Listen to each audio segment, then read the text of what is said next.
প্রতিদিন একঘেয়ে পাতলা মাছের ঝোল খেতে ভালো না লাগলে মাঝে মাঝে স্বাদ বদল করতে এমন ধরনের রেসিপি ট্রাই করতেই পারেন। একবার খেলে মুখে স্বাদ লেগে থাকবে। নমস্কার বন্ধুরা, ভাই বোনের হেসেল ঘরে সবাইকে স্বাগত। আজ আমি বানাবো সর্ষে বাটা। একদম ঘরোয়া পদ্ধতিতে ঘরোয়া উপকরণ দিয়ে বানাবো আজকের রেসিপিটা।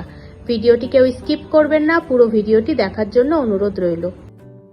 আজকের রেসিপির জন্য আমি এখানে নিয়েছি 6 পিস বাটা মাছ। ভালোভাবে আঁশ ছাড়িয়ে পরিষ্কার করে ধুয়ে নিয়েছি।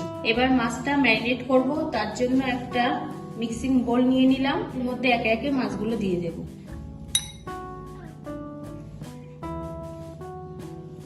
প্রথমে দিয়ে দিলাম হাফ চামচ লবণ, হাফ চামচ হলুদ গুঁড়ো, হাফ চামচ লঙ্কা গুঁড়ো, দিয়ে দেবো একটা পাতিলেবুর অর্ধেকটা রস, আর দেব 2 চামচ সরষের তেল। এবার মাছটা ভালোভাবে সবকিছুর সাথে মাখিয়ে নেব। সব মশলা আমার মাছের সাথে ভালোভাবে মাখানো হয়ে গেছে। এবার আমি এটা 10 মিনিট ঢাকা দিয়ে রেখে দিলাম।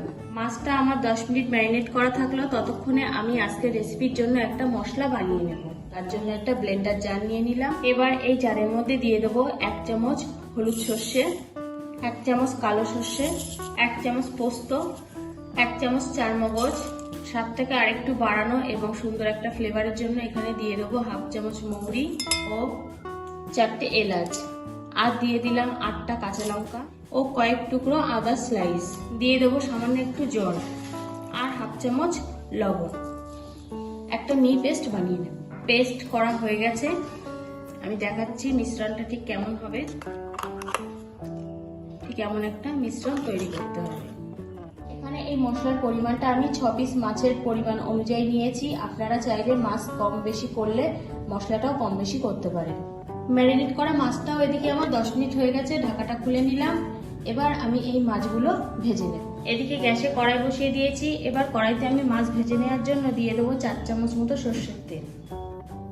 তেলটা বেশ গরম হয়ে গেছে। এবার আমি এর মধ্যে একে একে মাছগুলো দিয়ে দেব।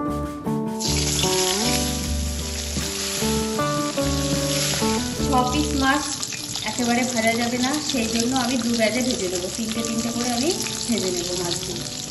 1 পিঠ ভাজা হয়ে গেছে। এবার আমি এটা আস্তে আস্তে উল্টে দেব।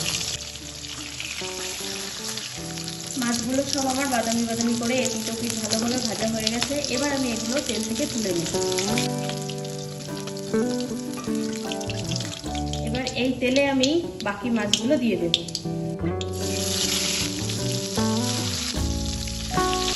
ঠিক একইভাবেই বাকি মাছগুলো সব ভেজে নিই।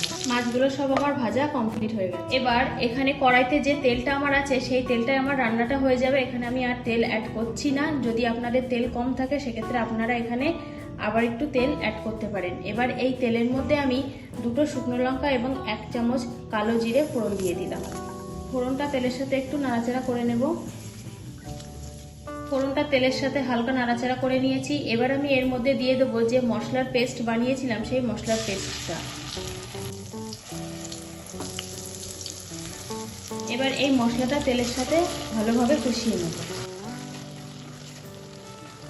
3 থেকে 4 মিনিট আমি মশলাটা তেলের সাথে কষিয়ে নিয়েছি।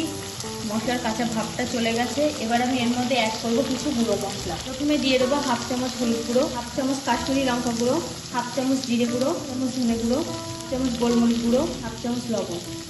সবকিছু তেলের সাথে আবারও কষিয়ে নেব।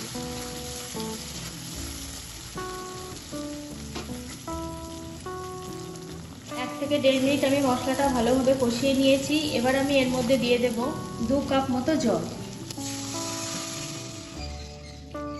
এবার কড়াইতে দিয়ে দেবো ঝোলের আন্দাজে 1 চামচ লবণ, হাফ চামচ হলুদ গুঁড়ো। সবকিছু ভালোভাবে মিশিয়ে নেব। ঝোলটা ফুটতে শুরু করেছে। এবার আমি এর মধ্যে একে একে ভেজে রাখা মাছগুলো দিয়ে দেব। হাতে একটু ঝোলের সাথে মিশিয়ে নেব মাছগুলো। এবার এটা 8 থেকে 10 মিনিটের জন্য ঢাকা দিয়ে দিলাম, রান্না হতে দেব। 10 মিনিট হয়ে গেছে। আমি এবার ঢাকাটা খুলে নিলাম। হালকা হাতে একটু নেড়ে দেব।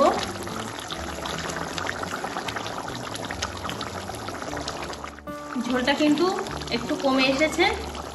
এবার আমি এর মধ্যে দিয়ে দেব কিছুটা ধনেপাতা কুচি, চেরা 4টে কাঁচা লঙ্কা। ধনেপাতার ফ্লেভারটা ভালোভাবে মেশার জন্য আবারও আমি 2 মিনিটের জন্য ঢাকা দিয়ে দিলাম। 2 মিনিট হয়ে গেছে, আমি এবার ঢাকাটা খুলে দিলাম। হালকা হাতে আবার একটু নেড়ে দেবো। রান্নাটা কিন্তু আমার পুরোপুরি কমপ্লিট হয়ে গেছে। এবার আমি উপর থেকে 1 চামচ মতো একটু সর্ষের তেল দিয়ে দেবো। এই সর্ষে বাটায় সর্ষের তেলের ফ্লেভারটা কিন্তু খুব ভালো লাগে, সেই জন্য আমি একটু দিয়ে দিলাম সর্ষের তেল। একটু মিশিয়ে নেব। সর্ষের তেলটা দিয়ে আবার আমি 1 মিনিট মতো একটু ফুটিয়ে নিয়েছি। এবার আমি গ্যাসটাকে অফ করে দিলাম। রান্নাটা কিন্তু আমার পুরোপুরি কমপ্লিট হয়ে গেছে।